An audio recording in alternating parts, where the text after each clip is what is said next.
(7월 30일) 금요일, 오늘도 주님과 함께 매일 성경 말씀을 나눕니다. 오늘은 이사야 12장에서 16장까지의 말씀입니다. 이사야 12장은 예수님이 오시는 그날이 오면 너는 이렇게 찬송할 것이라고 말씀하십니다. 주님께서 전에는 진노하셨으나 이제는 진노를 거두시고 위로하여 주시니 주님께 감사드립니다. 너희가 구원의 우물에서 기쁨으로 물을 기를 것이라고 그렇게 말씀하십니다. 또 그날이 오면 이렇게 찬송할 거라고 하십니다. 주님께 감사하고 찬양하고 그의 이름을 부르고 그가 하신 일을 만민에게 알리며 참으로 위대하시다 하시는 그 주님을 온 세계에 선포하라고 그렇게 말씀하십니다. 이제 이사야 13장입니다. 이사야가 바벨론을 두고 받은 경고의 예언이라고 하면서 말씀하시는데요. 너희는 소리 높여 용사들을 소집해서 경고 신호를 보내라고 말씀하십니다. 나는 이미 명령을 내렸고 내 분노를 원수들에게 쏟으려고 내 용사들을 불렀다고 말씀하십니다. 그리고 저 소리를 들어보라고 만군의 주님이 공격을 앞두고 군대를 검열하실 거라고 말씀하십니다. 주님의 군대가 저 먼 나라에서 온다고 합니다. 슬피 울라고 말씀하십니다. 주님이 오시는 날, 곧 파멸의 날이 곧 이른다는 것입니다. 주님의 날이 온다고 하시면서 무자비한 날, 진노와 맹렬한 분노의 날, 땅을 황폐하게 하고 그 땅에서 죄인들을 멸절시키시는 주님의 그 날이 온다는 것입니다. 바벨론에 사는 외국 사람들은 각기 제 민족에게로 돌아가고 제 나라로 도망칠 거라고 말씀하십니다.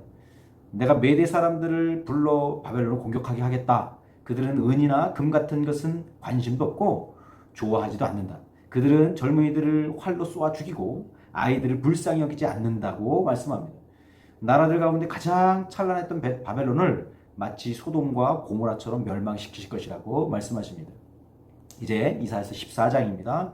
주님께서 야곱을 불쌍히 여기셔서 다시 선택하시고 고향 땅에 살게 하실 것이라고 말씀하십니다. 그때에는 외국 사람들도 함께 살 거라고, 외국에 있는 사람들이 이스라엘 백성들과 함께 살 거라고 말씀하십니다. 그리고 주님께서 고통과 불안을 없애주시고 안식을 누리게 될 그때에 바벨론 왕을 조롱하는 노래를 부르게 될 거라고 말씀하십니다. 내가 평소에 늘 장담하더니 내가 가장 높은 하늘로 올라가겠다. 하나님의 별보다도 더 높은 곳에 나의 보좌를 두고 저 멀리 북쪽 끝에 있는 산 위에 신들이 모여있는 그 산 위에 자리를 잡고 앉겠다. 내가 저 구름 위에 올라가서 가장 높으신 분과 높아지겠다.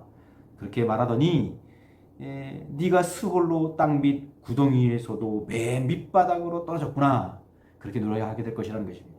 이제 만군의 주님께서 말씀하시기를 바벨론도 멸할 것이고 아시리아도 으스러뜨리고 또 밟아버리시겠다. 그렇게 말씀하시는데, 그렇게 말씀하시면서 내가 계획한 것을 그대로 실행하며 내가 뜻한 것을 그대로 이루겠다고 말씀하십니다. 아하스 왕이 죽던 해에 주님께서 블레셋을 치실 것이라는 경고의 말씀을 주십니다. 내가 너희 블레셋 사람을 모조리 굶어 죽게 하겠다. 너희 가운데서 남은 자는 내가 칼에 죽게 하겠다. 그렇게 말씀하시면서 북쪽에서 강한 군대가 진군하여 와서 그들을 피해 벗어날 자가 없을 거라고 그렇게 말씀하십니다. 이사야 15장입니다. 모압에 대한 경고의 말씀을 계속하시는데요. 알이 망하고 길이 망하는 그 밤에 모압도 망하게 될 것이라고 말씀하십니다.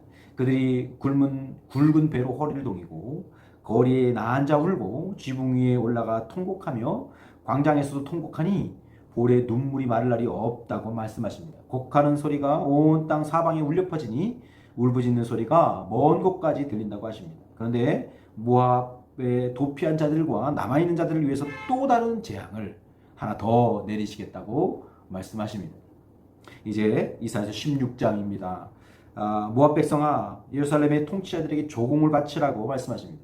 그들이 유다 백성에게 애원하기를 우리가 어떻게 해야 할지 중재해 주시고 보호해 주시고 숨겨달라고 그렇게 말합니다. 그러니까 유다 백성이 대답하기를 우리는 모압이 교만하고 오만하고 거만하다는 걸 잘 알고 있다는 것입니다. 그렇지만 그것들은 다 허풍일 뿐이라고, 그것도 다 알고 있다고 그렇게 말합니다.